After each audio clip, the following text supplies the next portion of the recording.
பிதா குமாரன் பரிசுத்தாவின் திருப்பெயரிலே ஆமீன்.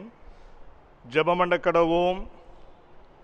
நேற்றும் இன்றும் என்றும் மாறாதிருக்க எங்கள் நல்ல ஆண்டவரே, இந்த மனமகிழ்ச்சியான பரிசுத்தமான ஓய்வு நாளின் காலை வேளைக்காக உமக்கு நன்றிகளை படைக்கின்றோம். உம்முடைய பிள்ளைகளாக என்னுடைய திருச்சபை அன்பர்களோடும் உலக மக்கள் அனைவரோடும் இணைந்து உம்மை போற்றுகிறோம், உம்மை துதிக்கின்றோம். உம்முடைய கிருபையினாலே இந்த வழிபாட்டிலே பங்கேற்கின்றோம். தேவரீ எங்களையும் எல்லோரையும் கரம் பிடித்து நடத்தியருளும். இந்த வழிபாட்டு மூலமாக நாங்கள் உம்முடைய ஆவியின் உணர்வை பெறும்படியாக, உண்மையோடு நாங்கள் தொடர்ந்து உம்மை தொழும்படியாக, தொடர்ந்து உம்மை மகிமைப்படுத்தும்படியாக அர்ப்பணிக்கின்றோம். நீரே கரம் பிடித்து வழிநடத்தியருளும். இறைமகன் இயேசு கிறிஸ்து மூலமாக வேண்டுகிறோம் எங்கள் பரம பிதாவே, ஆமீன்.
வாசிக்கப்பட வேண்டிய முதலாம் வேத பாடம் ஏசாயா தீர்க்க தரிசன புஸ்தகம் 6ஆம் அதிகாரம் வசனங்கள் 1 முதல் 8 வரை.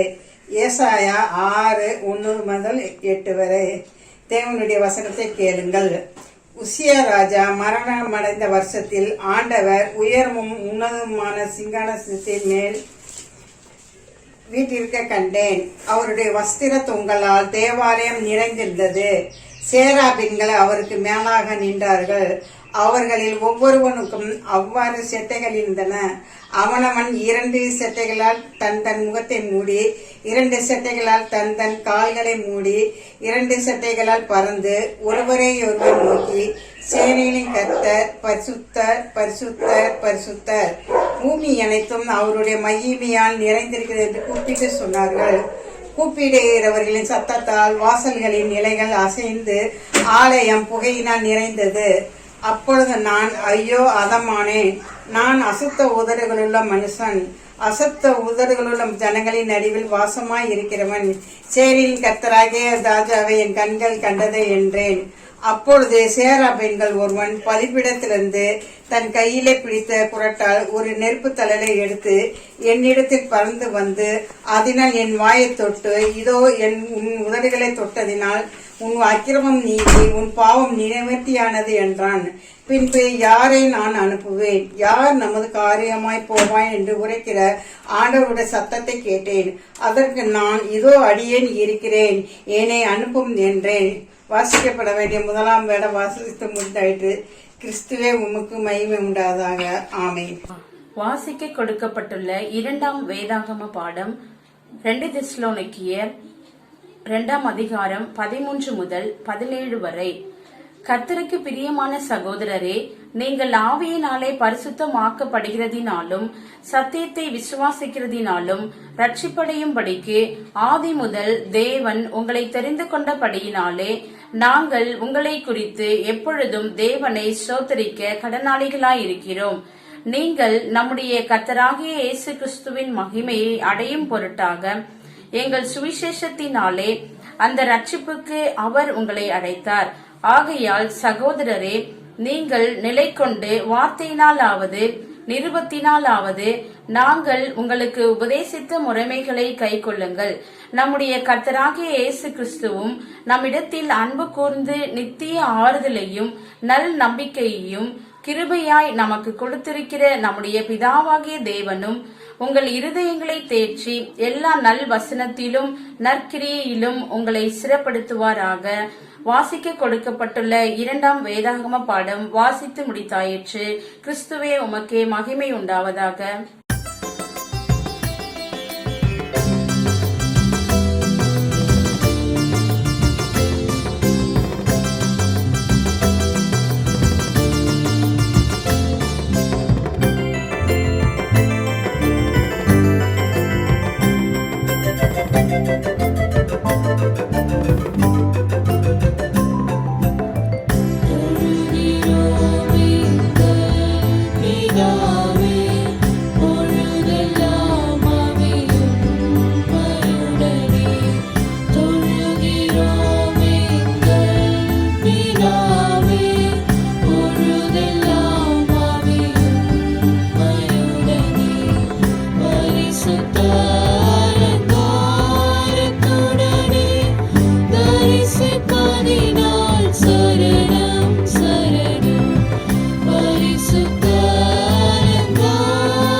வாசிக்கும்படியாக தெரிந்து கொள்ளப்பட்ட சுவிசேஷ வேத பாடம் யோவான் எழுதின சுவிசேஷம் 4ஆம் அதிகாரம் 15ஆம் வசனம் முதல் 26ஆம் வசனம் வரை. யோவான் 4ஆம் அதிகாரம் வசனங்கள் 15 முதல் 26 வரை. அந்த ஸ்திரீ அவரை நோக்கி, ஆண்டவரே, எனக்கு தாகம் உண்டாகாமலும் நான் இங்கே மொண்டு கொள்ள வராமல் இருக்கும்படி அந்த தண்ணீரை எனக்கு தர வேண்டும் என்றாள். இயேசு அவளை நோக்கி, நீ போய் உன் புருஷனை இங்கே அழைத்து கொண்டு வா என்றார். அதற்கு அந்த ஸ்திரீ, எனக்கு புருஷன் இல்லை என்றாள். இயேசு அவனை நோக்கி, எனக்கு புருஷன் இல்லை என்று நீ சொன்னது சரிதான். எப்படியெனில் 5 புருஷர் உனக்கு இருந்தார்கள், இப்பொழுது உனக்கு இருக்கிறவன் உனக்கு புருஷன் அல்ல. இதை உள்ளபடி சொன்னாய் என்றார். அப்பொழுது அந்த ஸ்திரீ அவரை நோக்கி, ஆண்டவரே, நீர் தீர்க்கதரிசி என்று காண்கிறேன். எங்கள் பிதாக்கள் இந்த மலையிலே தொழுது கொண்டு வந்தார்கள். நீங்கள் எருசலேமில் இருக்கிற ஸ்தலத்திலே தொழுது கொள்ள வேண்டும் என்கிறீர்களே என்றாள். அதற்கு இயேசு, ஸ்திரீயே, நான் சொல்கிறதை நம்பு. நீங்கள் இந்த மலையிலும் எருசலேமிலும் மாத்திரமல்ல, எங்கும் பிதாவை தொழுது கொள்ளும் காலம் வருகிறது. நீங்கள் அறியாததை தொழுது கொள்ளுகிறீர்கள், நாங்கள் அறிந்திருக்கிறதை தொழுது கொள்கிறோம். ஏனென்றால் இரட்சிப்பு யூதர் வழியாய் வருகிறது. உண்மையாய் தொழுது கொள்கிறவர்கள் பிதாவை ஆவியோடும் உண்மையோடும் தொழுது கொள்ளும் காலம் வரும், அது இப்பொழுதே வந்திருக்கிறது. தம்மை தொழுது கொள்கிறவர்கள் இப்படிப்பட்டவர்களாய் இருக்கும்படி பிதாவானவர் விரும்புகிறார். தேவன் ஆவியாய் இருக்கிறார். அவரை தொழுது கொள்கிறவர்கள் ஆவியோடும் உண்மையோடும் அவரை தொழுது கொள்ள வேண்டும் என்றார். அந்த ஸ்திரீ அவரை நோக்கி, கிறிஸ்து எனப்படுகிற மேசியா வருகிறார் என்று அறிவேன். அவர் வரும்போது எல்லாவற்றையும் நமக்கு அறிவிப்பார் என்றாள். அதற்கு இயேசு, உன்னுடனே பேசுகிற நானே அவர் என்றார் என்பதே. வாசிக்கும்படியாக தெரிந்து கொள்ளப்பட்ட சுவிசேஷ வேத பாடம் வாசித்து முடிந்தாயிற்று. கிறிஸ்துவே உமக்கே ஸ்தோத்திரம் உண்டாவதாக. ஆமென்.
ஜெபம் செய்வோம்.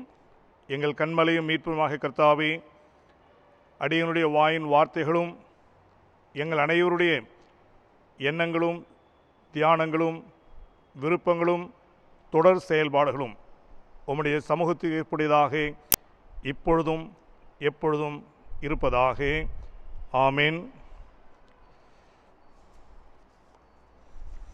கிறிஸ்துவுக்குள் அன்பானவர்களே, என்றும் உயிரோடு இருக்கின்ற மரித்து உயிர்த்தெழும்பிய நம்முடைய ஆண்டவர் இயேசு கிறிஸ்துவின் திருப்பெயரிலும் அன்போடு வாழ்த்துகின்றேன், வரவேற்கின்றேன். கடவுளுடைய பெரிதான கிருபையினாலே இந்த மகிழ்ச்சியான பரிசுத்தமான ஓய்வு நாளை நாம் பெற்றிருக்கின்றோம். கடவுளுடைய திருவுளப்படி இந்த நாளிலே ஆண்டுடைய திருவார்த்தையை நாம் தியானிக்கும்படியாக அழைக்கப்பட்டிருக்கின்றோம்.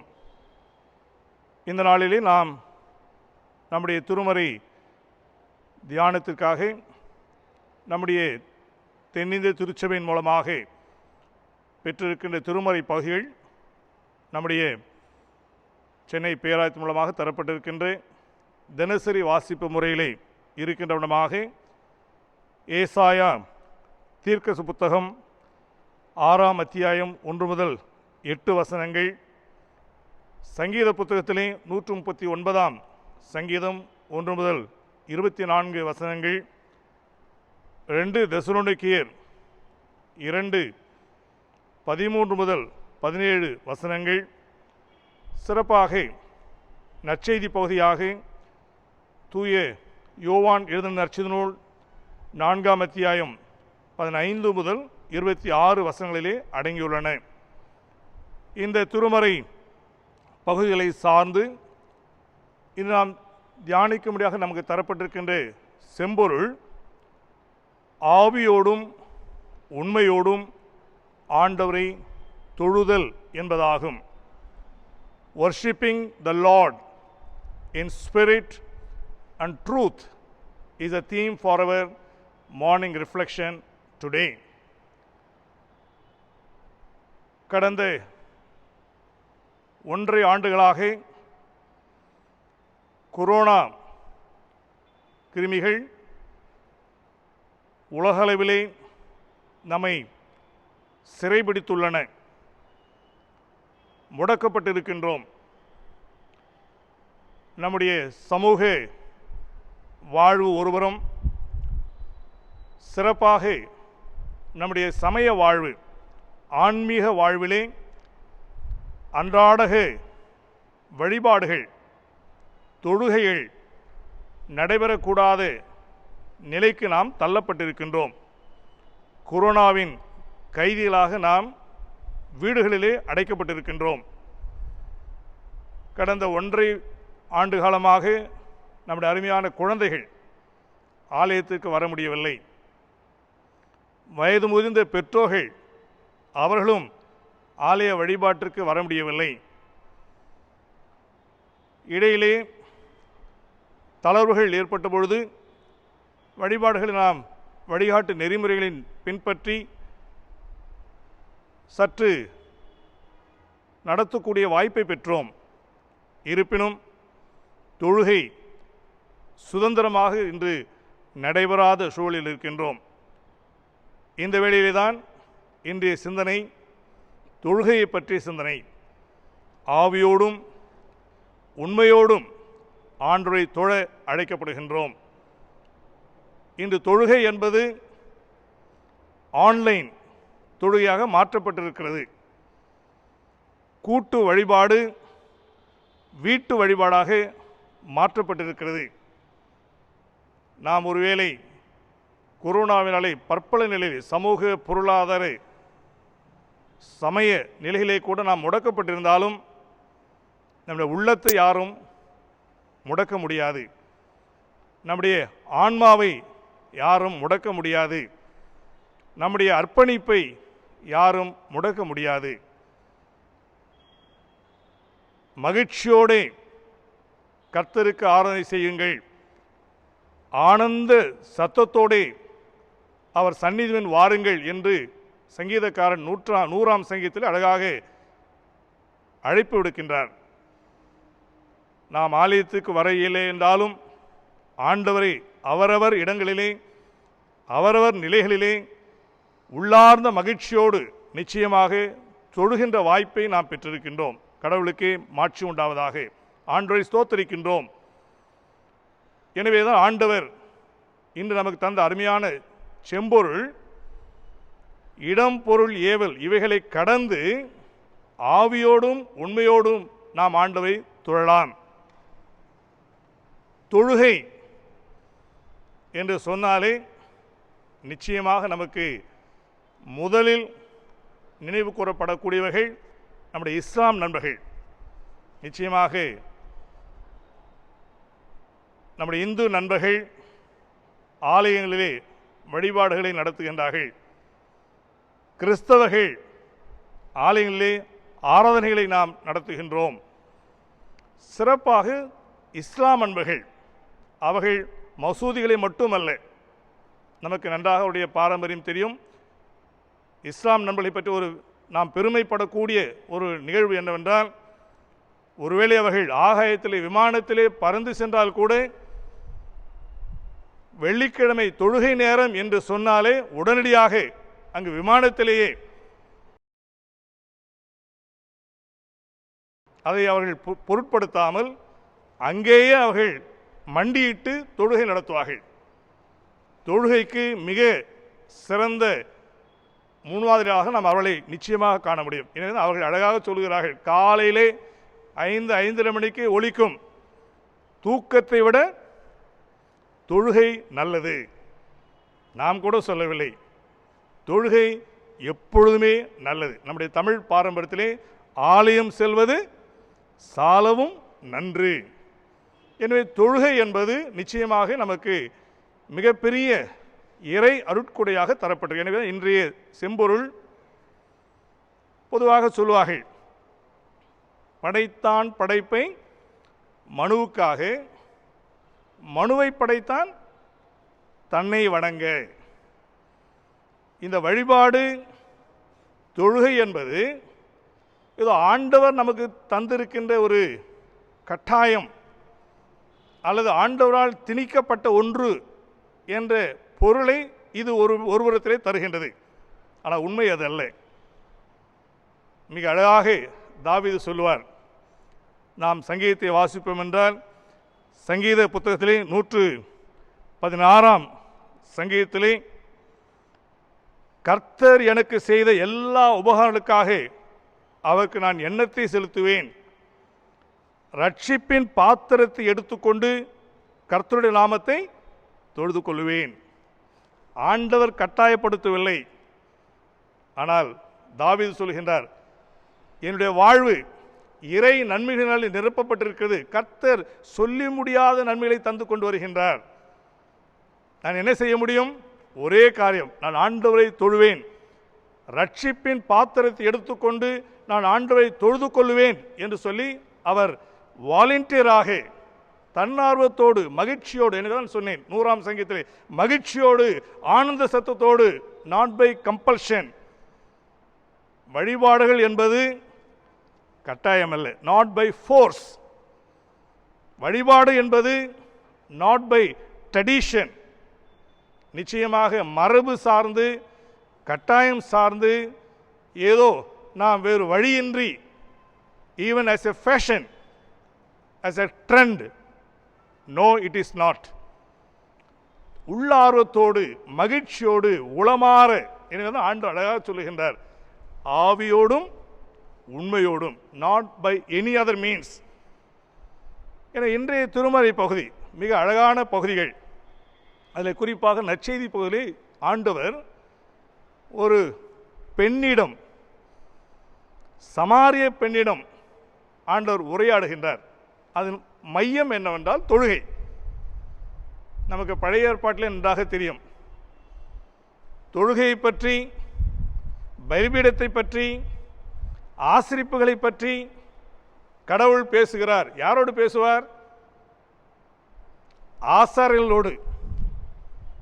மோசேயோடு ஆரோனோடு உடன்படிக்கை பெட்டி செய்தல், தாவீது சாலமோனோடு ஆலயம் எப்படி கட்ட வேண்டும்.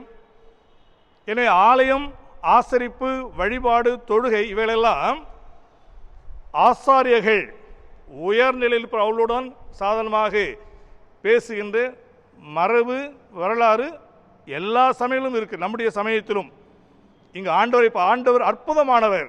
He is always unique and different. வழிபாட்டை பற்றி ஒரு பெண்ணிடம் பேசுகிறார். இன்றைக்கு அநேக சமயங்களிலே, இன்று கிறிஸ்தவர்கள் உட்பட, வழிபாடு என்று சொன்னால் நாம் அநேக நேரங்களே சிறு பிள்ளைகளை தடை செய்து விடுவோம். நம்ம கூட இப்போ கூட நம்ம எல்லாருக்குமே கம்யூனியன் இல்லை. ஒருவேளை கம்யூனியன் மீண்டும் கொடுக்கப்பட்டால் அப்போ நம்ம சொல்லுவோம், சின்ன பசங்க வராதிங்க. we stop our children, beloved children. முன்மாதிரியில் இருக்க சின்ன பிள்ளைகளை பார்த்து, சிறுமிகளை பார்த்து, திருவிருந்து வழிபாட்டிற்கு வராதீங்கள்.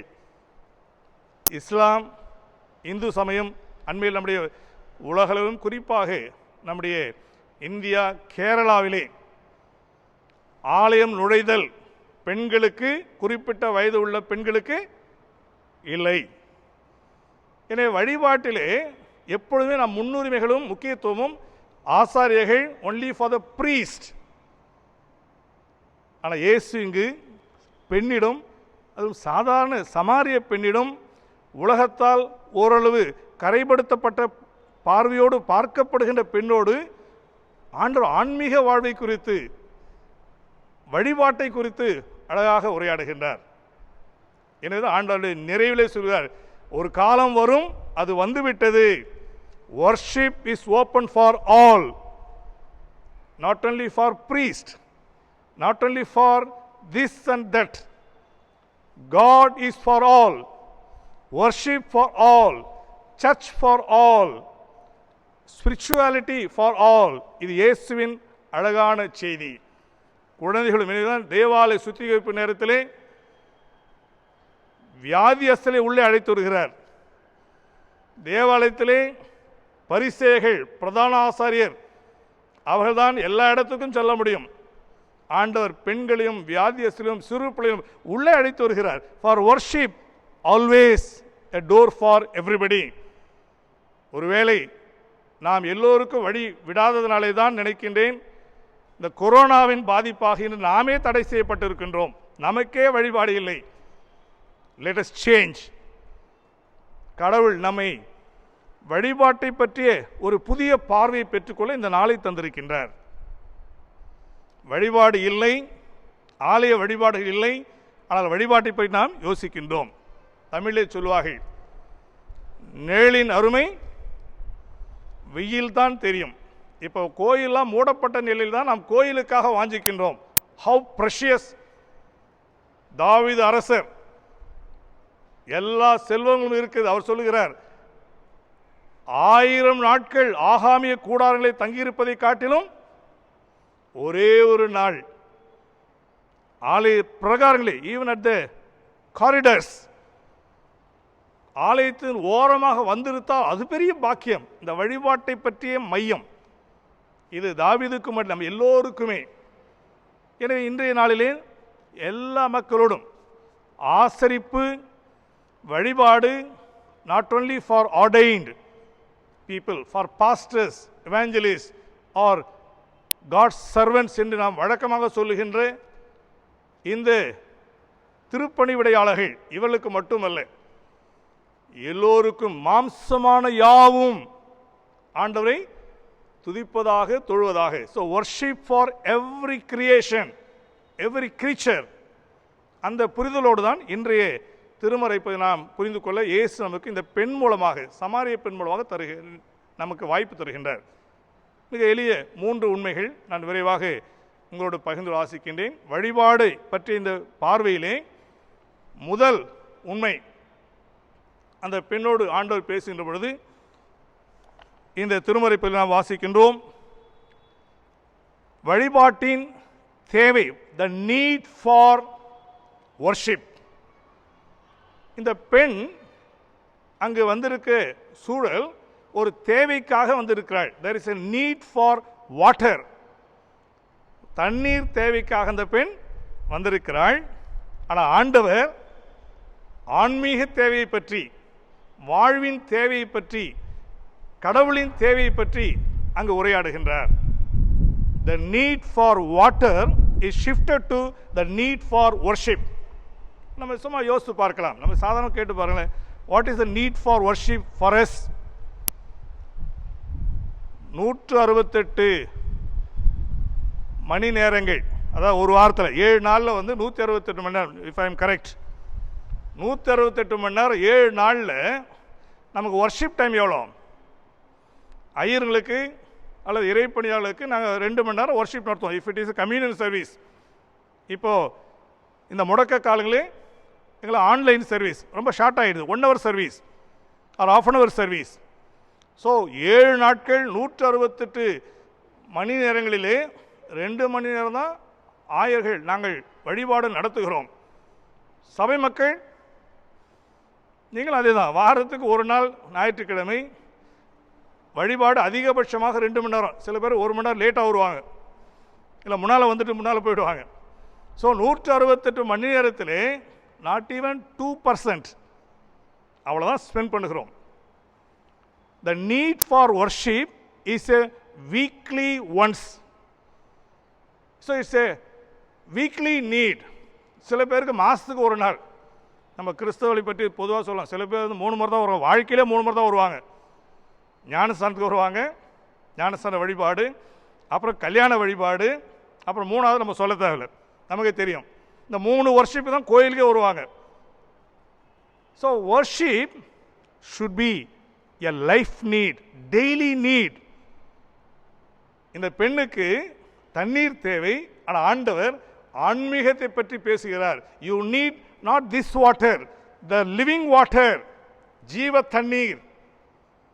இந்த தண்ணீர் இன்று குடித்தால் நாளைக்கு மறுபடியும் வேணும், மறுபடியும் நான் வறண்டு போகும், தாகம் ஏற்படும். உன் தாகம் இந்த பொருளை சார்ந்த ஒன்று, ஆனால் உன்னுடைய தாகம் கடவுளை சார்ந்த ஒன்றாக மாற வேண்டும். ஆண்டவரே, உம்மை சந்திக்க நான் தவிக்கின்றேன். தண்ணீர் தவிப்பு அல்ல, ஆன்மீக தவிப்பு, ஆன்மீக தேவை. A daily need for God spirit. இந்த ஆண்டவர் சொன்ன இந்த ஓமை ஆவியோடு, ஒருவேளை ஆக்ஸ்போர்ட் டிக்ஷனரி, முக்கியமாக நான் நம்முடைய சென்னை பல்கலைக்கழக அகராதி டிக்ஷனரி அதை பார்த்தோம் என்றால், இந்த ஆவி என்பது கிட்டத்தட்ட 20 அர்த்தங்கள் இருக்கிறது. ஆவி என்றால் உயிர், மூச்சு, காற்று, நீராவி. சில நம்ம கோயிலில் வழிபாடுக்கு சில பேருக்கு என்ன வரும், என்ன ஆவி வரும், கொட்டாவி, இதெல்லாம் கூட வரும். 20 அர்த்தங்கள். ஆனால் இதன் ஒட்டுமொத்த அர்த்தம் என்றால், ஆவி என்றால் the spirit. Spirit means life, உயிர். God force is spirit. ஆண்டவர் உயிர் தருகின்றார். ஏன்னா இந்த வர்ஷிப், வழிபாடு என்பது it should become a life need, not Sunday need. நம்ம சிஎஸ்ஐக்கு சண்டே நீட், செவன்த் டே அட்வென்டிஸ்டுக்கு சாட்டர்டே நீட். இந்த வழிபாடுகள் இங்கு ஆண்டவர் சொல்லுகிறார், இது உங்களுடைய வாழ்க்கையின் தேவையாக. The life should become worship. You should feel it as a life need. இது ஆண்டவர் அந்த பெண்ணுக்கு உணர்த்துகின்றார், நம்ம எல்லோருக்கும் உணர்த்துகின்றார். நம்முடைய வழிபாடு வாழ்வை சார்ந்து இருக்க வேண்டும். நம்முடைய வாழ்வு வழிபாட்டை வெளிப்படுத்த வேண்டும். வழிபாடாக நம்முடைய வாழ்க்கையை நாம் மாற்ற வேண்டும். இன்றைக்கி ஒருவேளை கோயில் இல்லை, கவலைப்பட வேண்டாம். God gives another opening. You worship the Lord wherever you go, wherever you are. But worship in spirit. உங்களுடைய வாழ்க்கையிலே ஆண்டவரை வழிபாடுகின்ற தேவை உணரப்பட வேண்டும். Do we feel? உணர்கிறோமா? இன்னைக்கு ரெடிமேட் தோசை இட்லி போன்று வர்ஷிப் சும்மா பட்டன் தட்டினா worship. Not that. We must feel the need. ஆண்டவரே, உம்மை தொழாவிட்டால், ஆண்டவரே உம்மை வணங்காவிட்டால், ஆண்டவரே உம்மை நாங்கள் நோக்கி பார்க்காவிட்டால் எங்களுக்கு ஐயோ என்று சொல்லக்கூடிய அளவிலே வழிபாடு வாழ்வு சார்ந்த ஒன்றாக நாம் மாற்றிக்கொள்வோம். இரண்டாவதாக, வழிபாடு பற்றி பேசுகின்ற போது ஆண்டு மிக அழகாக அந்த பெண்ணோடு உரையாடுகின்றார். when you think about worship, you think about your nature, உன்னுடைய தன்மை. what is your quality? அந்த ஆண்டவர் பெண்ணோடு பேச, அந்த பெண்ணை குற்றப்படுத்தவில்லை. சமுதாயத்திலே இந்த நிலைக்கு அந்த இப்படிப்பட்ட பெண்கள் தள்ளப்பட்டிருக்கின்றார்கள். அந்த பெண்ணை பற்றி நாம் மிக அவதூறாக யோசிக்க வேண்டிய அவசியம் இல்லை. ஏனென்றால் நாம் எல்லோருக்குமே தெரியும், வேதம் சொல்லுகிறது, நாம் எல்லோருமே பாவம் செய்து கெட்டுப்போயிருக்கிறோம், ஒருவரும் பரிசுத்தர் இல்லை, நாம் எல்லோரும் பாவிகள். இந்த பெண் மட்டுமல்ல, எல்லோரும் பாவிகள். இந்த பின்னணியில் தான் ஆண்டவர் நினைவுபடுத்துகிறார். when you think about worship, think about purity, holiness. பரிசுத்தம் இல்லாமல் தேவனை நாம் தரிசிக்கவே முடியாது. நாம் அழகாக நம்முடைய ஆலயத்திலே அழகாக நாம் எழுதி வைத்திருக்கின்றோம், பரிசுத்த அலங்காரத்துடனே ஆண்டவரை கர்த்தரை தொழுது கொள்ளுங்கள். Without holy, the sense of holiness, purity. ஆலயத்திற்கு நாம் வருவது, தொழுவது, நாம் எங்கு தொழுதாலும் இந்த வழிபாடுகள் நம்மை தூய்மைப்படுத்துகின்றன, பரிசுத்தப்படுத்துகின்றன, நம்மை கடவுளோடு இணைக்கின்றன. பொதுவாக நான் அந்த கான்ஃபர்மேஷன் நேரங்களிலே இல்லை சாதாரண யூத் ஃபெலோஷிப் இந்த மாதிரி நேரங்களில் நான் பேசுவேன். சாதாரணமாக நம்ம எல்லாருக்கும் தெரியும், நம்ம ஜெபம் பண்ணும் பொழுது இல்லை ஒர்ஷிப்பில் இருக்கும் பொழுது நம்ம விளையாடலாமா? ஜெபம் பண்ணும் பொழுது இல்லை ஒர்ஷிப் பண்ணும்பொழுது நம்ம ஓடி ஆடி நடமாடலாமா? என்ன சொல்லுவோம்? நிச்சயமாக பண்ணக்கூடாது. நான் உடனே திருப்பி கேட்பேன், சரி விளையாடும் பொழுது ஜெபம் பண்ணலாமா? இல்லை ஓடும் பொழுது, நடக்கும் பொழுது, இல்லை வேலை செய்யும் பொழுது நாம் ஆண்டவரை தொழலாமா? Why not? எனவே நான் சொன்னேன், வாழ்க்கை முழுவதும் எங்கள் என்ன செய்திருந்தாலும், எந்த நிலையில் இருந்தாலும் நீங்கள் ஆண்டவரை வழிபடலாம். ஆனால் தவறுதலாக நாங்கள் ஜெபம் பண்ணும் பொழுது, ஒர்ஷிப் செய்யும் பொழுது நாங்கள் எது ஒன்றாலும் செய்வோம், அந்த நிலைக்கல்ல. இப்போ நம்ம ஆன்லைன் ஒர்ஷிப்னாங்க, ஆன்லைனும் ஆன் பண்ணிட்டு அங்கே மிஷினும் ஆன் பண்ணிடுறாங்க. மிஷின் தோசை மாவு அரைச்சிக்கினுக்குது, ஐயர் பிரசங்கம் பண்ணிங்கிறாரு, அங்கே தோசை சுட்டுங்கிறாங்க. So worship is going and they are involve in every work. இந்த வேலையும் செய்து கொண்டு எப்படி நாம் ஆண்டவரை தொழுவது? இந்த பின்னத்தை யோசித்து பார்க்கலாம்.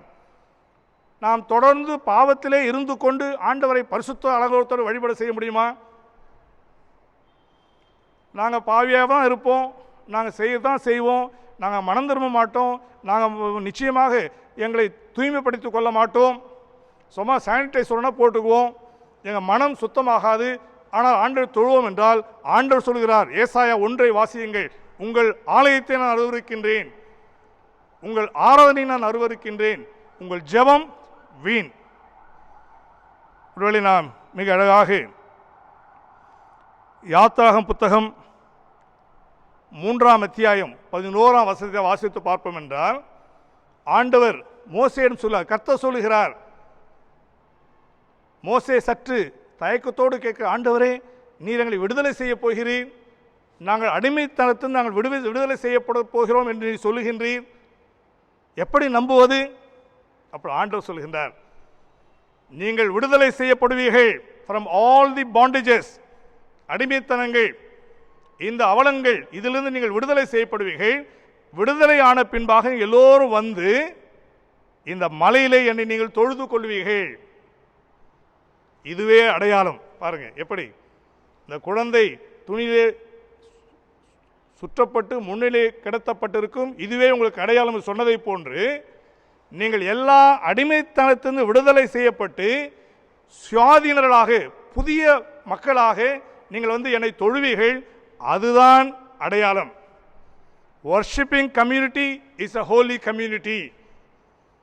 நாம் பரிசுத்தமாக கூடி தொழவில்லை என்றால் ஆராதனையின் பொருளே இல்லை. ஆவி எங்கோ அங்கு விடுதலை உண்டு. we are free from all the bondages, sins. எல்லா பாவங்கள், எல்லா அக்கிரமங்கள், தீமைகள், கிருமிகள், வியாதிகள், நம்முடைய போட்டி பொறாமைகள் எல்லாவற்றிலும் நாங்கள் விடுதலை பெற்றோம். எங்களுக்குள் யூதர் என்றும் இல்லை, கிரேக்கர் என்றும் இல்லை, நாங்கள் எல்லோரும் இறை பிள்ளைகள் என்று சொல்வதுதான் வழிபாடு. எனவே இந்த பெண்ணிடம் அம்மா உன்னை பற்றி தெரியும், no problem, I change you. உன்னுடைய ஹிஸ்ட்ரி எனக்கு முக்கியம் இல்லை, பாஸ்ட் ஹிஸ்ட்ரி முக்கியம் இல்லை, எத்தனை கணவர் எத்தனை வீடு இப்படியெல்லாம் பிரச்சனை இல்லை. இன்று முதல் நீ ஜீவ தண்ணீர் ருசி பார்க்கின்றாய், யூ ஆர் நியூ. நீ மட்டுமல்ல, உண்மையில் அந்த பெண் பின்பு நிரூபிக்கின்றாள். அந்த பெண் மட்டும் அந்த ஊரே புதியதாக மாறிவிடுகிறது, பரிசுத்தம் பெறுகிறது. எனவே வழிபாடு நம்முடைய தன்மையை மாற்றுகின்றது. மூன்றாவதாக வழிபாட்டின் மிக அழகான ஒரு நிலையாக இங்கு ஆண்டவர் நம்முடைய வழிபாட்டின் நோக்கத்தை நினைவு. What is the purpose and motive of our worship? What for we worship? இந்த பெண்ணோடு பேசுகின்ற பொழுது ஒரு முக்கியமான ஒரு உரையாடல். நம்ம என்னதான் பேசினாலும் கடைசி நான் சொன்னேன், நீங்கள் வேறு நான் வேறு, நாங்களெல்லாம் சமாரியர்கள், நாங்கள் எங்கே சாமி கும்பிடுவோம்? கெர்சீம், அங்கு நாங்கள் போய் ஆண்டவரை தொழுவோம். நீங்களாம் யூதர்கள், நீங்களெல்லாம் போய் எருசலேமிலே சாமி கும்பிடுவீர்கள். நம்முடைய வெளி பாரம்பரிய உலக புரிந்து கொள்ளும்படி கிறிஸ்தவர்கள் எங்கு போவார்கள்? வேளாங்கண்ணிக்கு செல்வார்கள், அல்லது இஸ்ரேல் புனித பூமிக்கு செல்வார்கள். இந்து நண்பர்கள் திருப்பதிக்கு செல்வார்கள், அல்லது இங்கோ ராமேஸ்வரம் போவார்கள், அல்லது காசி செல்வார்கள். இஸ்லாம் நண்பர்கள் மெக்கா மதினா அங்கு செல்வார்கள். இப்படி சமயங்கள் நாம் பிரிவுபட்டு இருக்கின்றோம். ஆனால் ஆண்டவர் சார் ஒரு காலம் வருகிறது, வந்தாயிற்று. இனிமேல் கெர்சீம் எருசலேம் நீ நான் அல்ல, இது அது அல்ல. நாம் எங்கும் எவ்விதமான பாரபட்சமின்றி எல்லோரையும் ஒன்றிணைந்து அடக்கக்கூடிய ஒரு சமூகமாக மாறிவிடுவோம். we all become one. எனவே முதல்ல அந்த பெண் தனியாக பேசுகிறாள், பின்பு அந்த ஊரே சேர்ந்து விடுகிறது. பின்பு தொடர்ந்து ஆண்டவர் சொல்றார், நீங்க மட்டுமல்ல, இந்த சமாரிய கிராமம் மட்டுமல்ல, நீங்களும் எருசலேமும் ஒன்றாக இணைக்கப்படுவீர்கள். இந்த வழிபாட்டின் ஒரு நோக்கத்தை தான் மிக அழகாக யோவான் 17 ஆண்டு வேண்டுகின்றார். பிதாவே, நீரும் நானும் ஒன்றாக இருப்பது போல எல்லோரும் ஒன்றாக இருப்பதாக. நம்முடைய CSI motto, that they may be all one.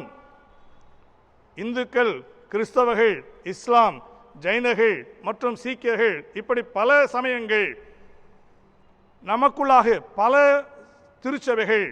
we have different tradition, Methodist, Catholic, அல்லது ஆங்கிலிக்கன், பிரெஸ்பிட்டேரியன், ECI, இன்னும் Pentecostal. we are all divided. Then why should we have worship? Worship should unite. Worship should open the doors. Bonhoeffer என்று இறையிலார் மிக அழகாக சொல்வார், search exist for நான் members. இல்லை, நம்ம கூட எல்லா சர்ச்சிலும் நமக்கு, அப்புறம் நம்ம மற்ற CSIக்கு, அப்புறம் அதர் கிறிஸ்டியன்ஸ், இந்த 3 கொஞ்சம் வட்டம். அதுபோல் எனிபடி, அதெல்லாம் சொல்ல முடியாது. இப்போ ஜீசஸ் ஃபார் எனிபடி. இந்த பான்ஹாஃபர் அழகாக சொல்வார், சர்ச் எக்ஸிஸ்ட் ஃபார் நான் மெம்பர்ஸ். ஆண்டுடைய சரீரம் யாருக்கு? கிறிஸ்தவர்களுக்கு மட்டுமா? ஆண்டுடைய மகிமை யாருக்கு? நமக்கு மட்டுமா? ஆண்டுடைய வழிபாடு. எனவே தான் மிக அழகாக நாம் இங்கு ஆண்டு சொன்ன அதே செய்தி தான் திருமலையை வாசிக்கின்றோம். மார்க்கு 11:17 ஆண்டு சொல், இதோ ஆலயம், ஆண்டுடைய ஜெப வீடு.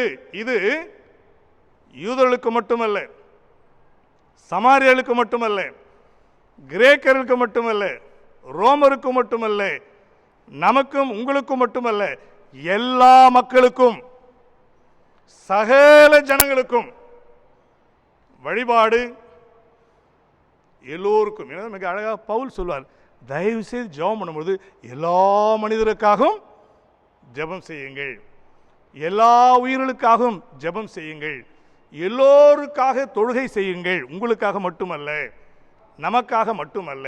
எனவே இன்று இந்த பெண்ணோடு பேசுகிற 3 காரியங்கள். ஒன்று, முதல் தேவை, இஸ் a லைஃப் நீட். இரண்டாவதாக, இட் இஸ் a holy, பரிசுத்தம், தூய்மை நாம் பெறுவதற்கு தான் வழிபாடு நம்மை தூய்மைப்படுத்துகிறது. மூன்றாவதாக, இந்த வழிபாட்டு மூலமாக நாம் திருச்சபையை திறந்து வைக்கின்றோம், ஆண்டவரை திறந்து கொடுக்கின்றோம், ஆண்டுடைய ஆசீர்வாதங்களை எல்லோருக்கும் பகிர்ந்தளிக்கின்றோம். வாருங்கள், நம்முடைய கிறிஸ்தவ திருச்சபை தான் மூடப்படாது, யார் வேண்டுமானாலும் வரலாம், வாருங்கள் என்று அழைக்கிற ஆண்டவர் எல்லோரும் அழைக்கின்றார். அவ்விதமாக வாழ நம்முடைய வழிபாடுகள் ஒருவேளை ஆலயம் திறந்தாலும் சற்று தாமதமானாலும் நம்முடைய உள்ள கதவுகள், நம்முடைய உண்மையான ஆவியிலான உண்மையிலான தொழுகை இந்த பண்புகளை வெளிப்படுத்த இறைவன் உதவி செய்வாராக. ஆமீன். ஜெபம் செய்வோம். நல்ல ஆண்டவரே, நம்முடைய வார்த்தைகளுக்காக ஸ்தோத்திரிக்கிறோம். ஆவியோடும் உண்மையோடும் தொடர்ந்து நாங்கள் தொழுகை செய்ய அருள் தாரும். இயேசு மூலமாக ஜெபிக்கிறோம் எங்கள் பிதாவே. ஆமீன். ஜெபித்து மாறாது அரசாளுகிற இயேசு கிறிஸ்துவின் இனிய நாமத்தில் இன்றைய ஆராதனையில் யூடியூப் வழியாக கலந்து கொண்டிருக்கிற அனைவரையும் வாழ்த்துகிறோம், வரவேற்கிறோம். திருச்சபைக்கான அறிவிப்பில் வருகிற செவ்வாய்க்கிழமை மாலை 6:30 மணிக்கு வாட்ஸ்அப் ஜெப கொடுகை நடைபெறும்.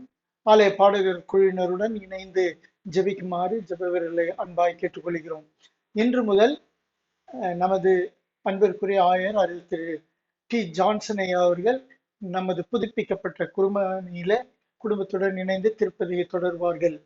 ஆயர் மற்றும் அவர் குடும்பத்தாரை மீண்டுமாய் அன்பாய் வரவேற்கிறோம்.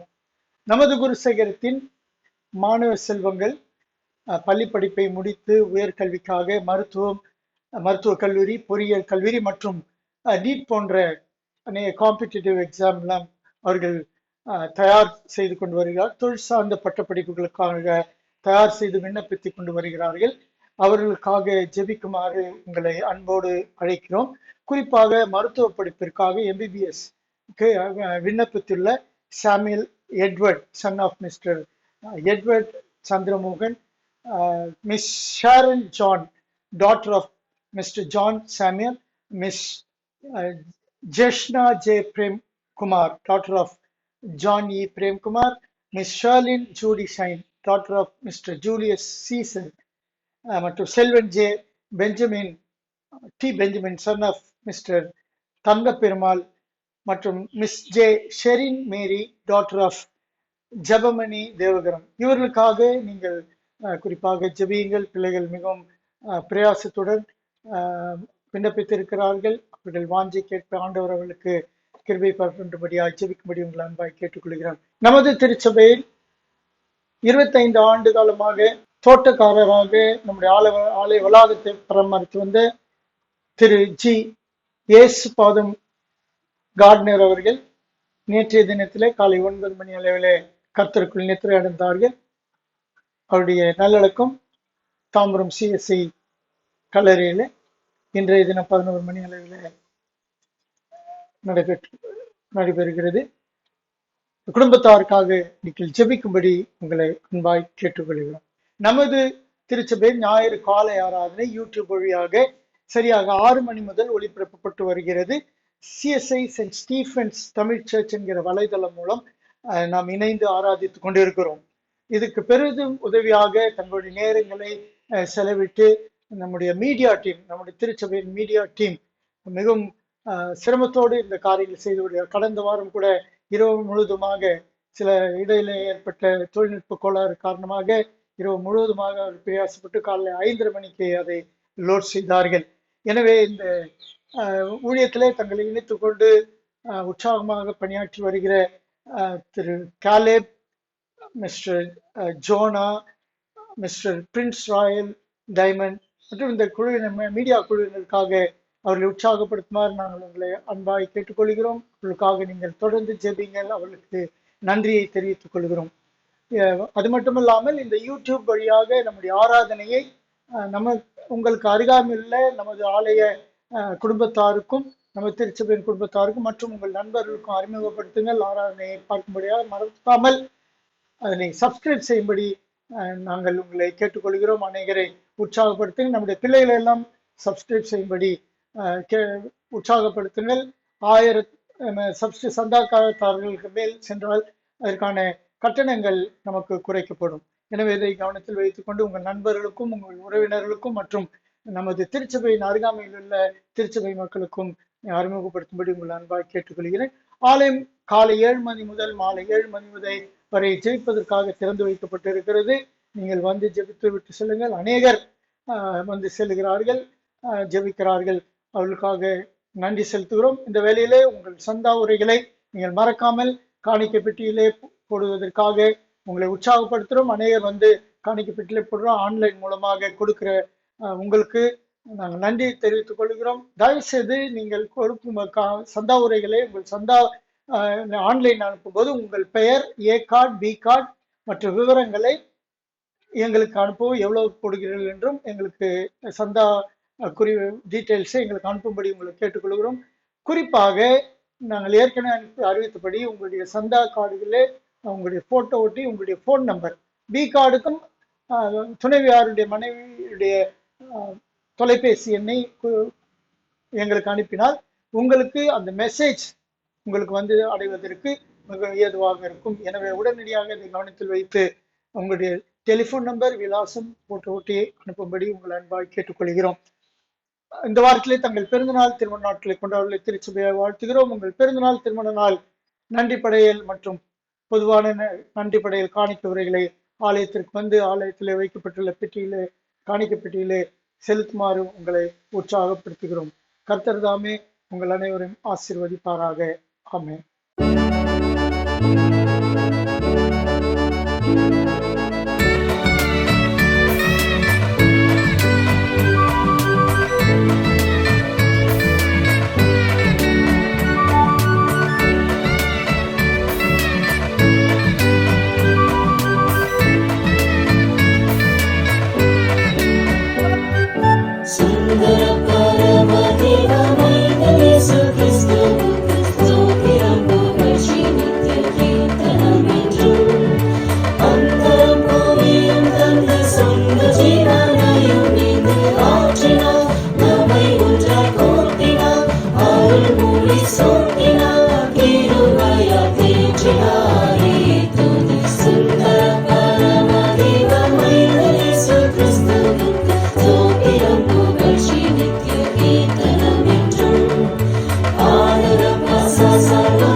அன்பானவர்களே, கடவுளுடைய கிருபையினாலே நாம் இந்த புதிய ஊழிய கல்வி ஆண்டிலே புத்துணர்வோடு நாம் நாட்களை எதிர்பார்த்து காத்து கொண்டிருக்கின்றோம்.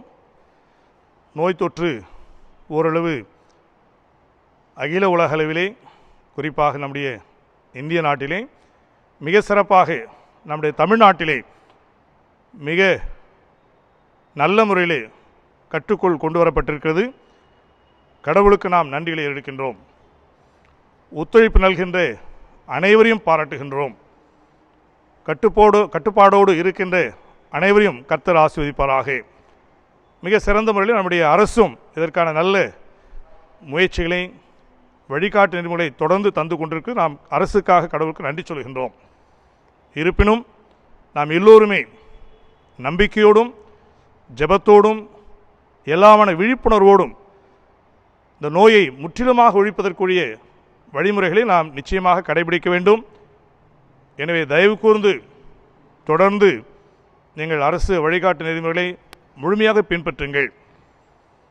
இன்றைய காலங்களிலே நாம் அவசியம் இருந்தால் ஒழிய, அவசியம் அல்ல மிக அவசியம் இருந்தால் ஒழிய முடிந்தவரை வெளியே வர வேண்டாம். தொற்றை பரப்புகின்ற கருவிகளாக நாம் மாற வேண்டாம். அதே வேளையிலே நம்முடைய அன்றாட தேவைகளே மிக சிறந்த முக்கிய தேவைகளாக நம்முடைய பிள்ளைகள், மாணவமணிகள் கல்வி வாழ்வை தொடர வேண்டும். அதற்காக அரசும் அநேக நல்ல வழிகாட்டுதலை தந்து கொண்டிருக்கின்றன. ஒருவேளை தேர்வு இல்லை என்பது உண்மையாக இருப்பினும் பிள்ளைகள் வாழ்க்கையிலே தேர்ச்சி பெற வேண்டும், கல்விகளை தொடர வேண்டும்.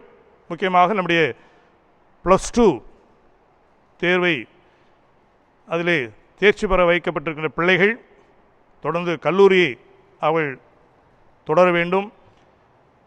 முக்கியமாக சிறப்பு பயிற்சிகள், தொழிற்கல்வி, நாட் ஓன்லி மெடிசன் மற்றும் பல்வேறு துறைகளிலே நம்முடைய பிள்ளைகள் தொடர்ந்து புதிய வாழ்வை தொடங்க வேண்டும். அதற்காக நாம் ஜெபிக்க அழைக்கப்படுகிறோம். கர்த்தருக்கு சித்தமானால் நாம் திருச்சபை குடும்பமாக வர இருக்கின்ற பிள்ளைகளுடைய இந்த அட்மிஷன் சார்ந்து, உயர்கல்வி சேர்ப்பு சார்ந்து கல்லூரிகள் மற்றும் தொழிற்பயிற்சி நிலையங்களில் சேர்வதற்கான இந்த தேவைக்காக நாம் எல்லோரும் ஒன்று கூடி கர்த்தருக்கு சித்தமானால் நாம் விரைவிலே ஒரு காரியத்தை ஒழுங்கு செய்வோம். அரசு இன்னும் இந்த தேர்ச்சியை பற்றிய நெறிமுறைகளை வகுத்து கொண்டிருக்கிறது. அந்த முடிவுகள் வர வேண்டும். நம்முடைய திருச்சபையிலும் குறிப்பாக 4-5 பிள்ளைகள் செயலர்கள் அறிவித்த வண்ணமாக, நினைவுபடுத்த வண்ணமாக 4-5 பிள்ளைகள் மருத்துவத்திற்காகவும் அவர்கள் விண்ணப்பிக்க காத்து கொண்டிருக்கின்றார்கள். பல்வேறு மற்ற கல்லூரிகளில் சேர்க்க பிள்ளைகள் காத்து கொண்டிருக்கிறார்கள். அவர்களை நாம் உற்சாகப்படுத்துவோம், அவர்களுக்கு நாம் ஜெபிப்போம். நீங்கள் நிச்சயமாக தொடர்ந்து பிள்ளைகளை நாம் வாழ்த்தி அனுப்புவோம். கர்த்தர் அவர்களை ஆசீர்வதித்து தொடரும்படியாக கிருபை தருவாராக. அதே விதமாக மற்ற நிலையில் நாம் தொழிற்சாலை திறக்க வேண்டும், வேலைகள் தொடங்க வேண்டும், இன்னும் பற்பல அன்றாட நிகழ்வுகள் நட வேண்டும் காத்து கொண்டிருக்கோம். எல்லாவற்றையும் நாம் ஜெயிப்போம். கர்த்தர் நம் அனைவரையும் வழிநடத்துவாராக. இயற்கை சார்ந்த நல்ல விழிப்புணர்வு நாம் பெற வேண்டும். அதற்காக நாம் ஜெபிப்போம். தொடர்ந்து வருகின்ற மழைகள், அதிகமாக தட்பவெப்பநிலை சார்ந்த பல தேவைகள் எல்லாவற்றையும் கர்த்தர் தொடர்ந்து நம்மை நடத்துவாராக. ஜெபம் செய்வோம். நேற்றும் இன்றும் என்றும் மாறாதிருக்க நல்ல ஆண்டவரே, உம்முடைய பிள்ளைகளாக நாங்கள் இயற்கை ஜீவராசிகள் அனைத்தோடும் இணைந்து ஆவியோடும் உண்மையோடும் உம்மை தொழும்படியாக, உம்மை நாங்கள் வணங்கும்படியாக, உம்மை வாழ்த்தும்படியாக, உம்முடைய பிள்ளைகளாக நாங்கள் தொடர்ந்து உம்மோடு இணைந்து பயணிக்கும்படியாக அழைத்திருக்கின்றீர். நாங்கள் இந்த வழிபாட்டை வாழ்க்கையின் தேவையாக, அன்றாட தேவையாக நாங்கள் இதை உணர, உம்மை தொழுவதையும் உம்மை ஜெபிப்பதையும் இந்த ஆன்மீக தேவைகள் அன்றாட தேவைகளாக மாற அருள் தாரும். அதே விதமாக நாங்கள் மனம் திரும்பாமல், பரிசுத்தம் பெறாமல், நாங்கள் வழிபாட்டை வீணடிக்காமல், உண்மையான மனமாற்றத்தோடு, பரிசுத்த அலங்காரத்தோடு, தூய்மையோடு நாங்கள் உம்முடைய பிள்ளைகளாக எல்லோரும் இணைந்து உம்மை தொழ அருள் தாரும். சிறப்பாக உம்மை தொழுவதன் மூலமாக இயற்கை படைப்புகளை, மற்ற சக மனிதர்களை, சக சகோதரிகளை எல்லோரையும் உடன்பிறப்புகளாக, அருகிலுள்ள எல்லோரையும் உடன்பிறப்பாய் ஏற்றுக்கொள்கிற மனப்பாங்கோடு எல்லைகளை கடந்து நாங்கள் எல்லோரும் ஒன்றாக வாழ்வதற்கு எங்களுடைய தொழுகை நீர் எங்களுக்கு மாற்றித் தரும்படி ஜெபிக்கின்றோம். உலக மக்களுக்காக ஜெபிக்கிறோம், உலக சமாதானத்துக்கு ஜெபிக்கிறோம், இந்திய நாட்டிற்காக ஜெபிக்கிறோம், இந்திய நாட்டு தலைவர்களுக்காக, தமிழ்நாட்டு தலைவர்களுக்காக, எல்லா நாட்டு மக்களுக்காக ஜெபிக்கின்றோம். நாங்கள் எல்லோரும் உம்மை பின்பற்றி உம்மை போல் நாங்கள் தூயவர்களாக, வாழ்வு தருகின்றவர்களாக, இணக்கமுள்ளவர்களாக, அன்புள்ளவர்களாக செயல்பட அருள் தாரும். சிறப்பாக ஏழை எளியவர்களுக்காக ஜெபிக்கிறோம், கைவிடப்பட்டவர்களாக ஜெபிக்கிறோம், கண்ணீரோடு இருப்பவர்களாக ஜெபிக்கிறோம். அவளை ஆற்றி தேற்றிகளும். இந்த கொரோனா பாதிப்பினாலே இன்னும் பாதிக்கப்பட்டிருப்பவர்களை, மருத்துவமனையில் இருப்பவர்களை நாங்கள் ஜெபிக்கின்றோம். இவர்களை தொட்டு சுகப்படுத்திகளும். இந்த பணியில் தன்னை இணைத்து கொண்டிருக்கின்ற அரசு பொறுப்பாளர்கள், மருத்துவர்கள், செவிலியர்கள், சுகாதார அன்பர்கள் மற்றும் ஜெப வீரர்கள், ஊழியம் செய்கின்ற பல்வேறு அமைப்புகள், தொண்டு நிறுவனங்கள் அனைத்தையும் ஆஸ்வதியும். எங்களுடைய CSI பல்லாவரம் குருசேகரமாக நாங்கள் எல்லோரும் ஒன்றிணைந்து உம்மை தொழுது தோத்தரிக்க, உம்மை மகிமைப்படுத்த அருள் தாரும். இயற்கை ஜீவராசியில் ஆஸ்வதியும். இயற்கையோடு நாங்கள் சேர்ந்து வாழ கற்றுத்தாரும். எங்கள் அனைவரும் கரங்களை படைக்கிறோம். மீண்டுமாக என் அருமையான குழந்தைகளுக்காக ஜெபிக்கிறோம்.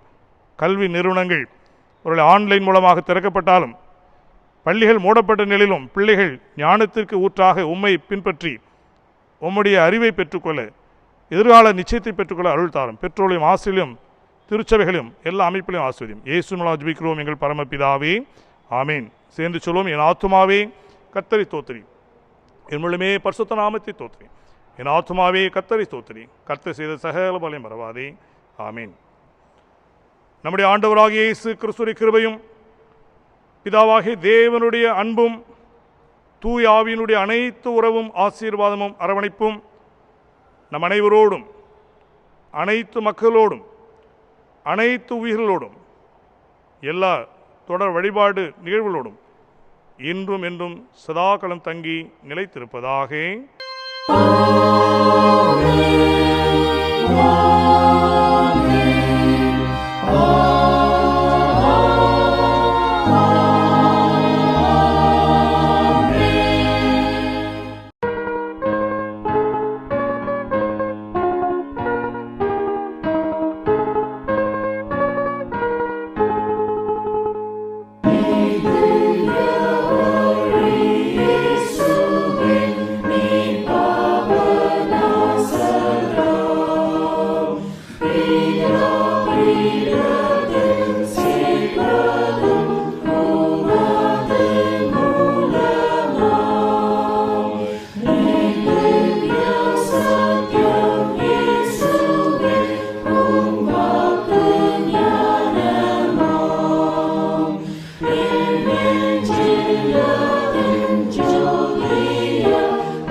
கர்த்தர் உங்களோடு இருப்பாராக. கர்த்தருடைய சமாதானம் நம்மோடும் எல்லோரோடும் என்றும் நிலைத்திருப்பதாக. ஆமீன்.